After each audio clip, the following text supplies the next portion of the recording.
சேலம் மாநகரம் 31வது கோட்டத்தில் சுயேட்சை வேட்பாளராக தண்ணீர் குழாய் சின்னத்தில் போட்டியிட்டேன் உள்ளாட்சி மன்ற தேர்தலில்.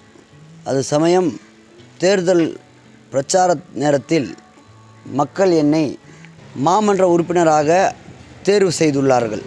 இந்த 31வது கோட்ட மக்களுக்கு நாங்கள் தேர்தல் நேரத்தில் பிரச்சாரத்தில் ஈடுபடும்போது மிகப்பெரிய குறையாக சொன்ன சுகாதார பிரச்சனை, குடிநீர் பிரச்சனை, சாலை பிரச்சனை போன்ற இந்த பணிகளை எல்லாம் கண்டிப்பாக 100% நிறைவேற்றி தருவேன் என்று வாக்குறுதி அளித்தேன்.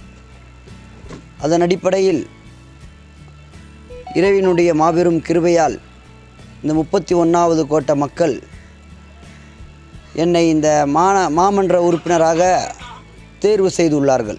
இப்போது நன்றி தெரிவித்து சென்று கொண்டிருக்கின்றேன்.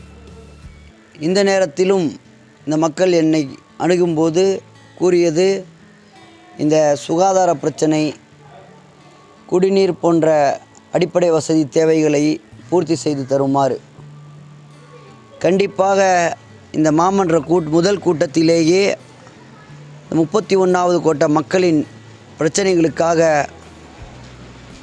அவர்களுடைய குரலாய் கண்டிப்பாக ஒலிப்பேன் என்று வாக்குறுதி கொடுத்து, இன்னும் கூடுதலாக என்னால் இயன்ற அளவு இந்த 31வது கோட்ட மக்களுக்கு மக்கள் பணிகளை தோய்வின்றி 5 வருடமும் செய்வேன் என்ற வாக்குறுதியையும் அளித்து, என்னோடு இந்த தேர்தல் களத்தில் பணியாற்றிய, தோளோடு தோள் நின்று பணியாற்றிய அனைத்து சகோதரர்களுக்கும் எவ்வளவு நன்றி சொன்னாலும் அது மிகையாகாது.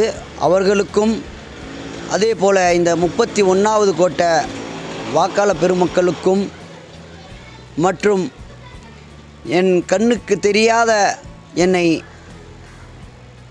ஆதரவு அளித்த நூற்றுக்கணக்கானோருக்கும், குறிப்பாக எல்லோருக்கும் அதிகமாக இறைவனுக்கும் நன்றி கூறியவனாக விடைபெறுகிறேன்.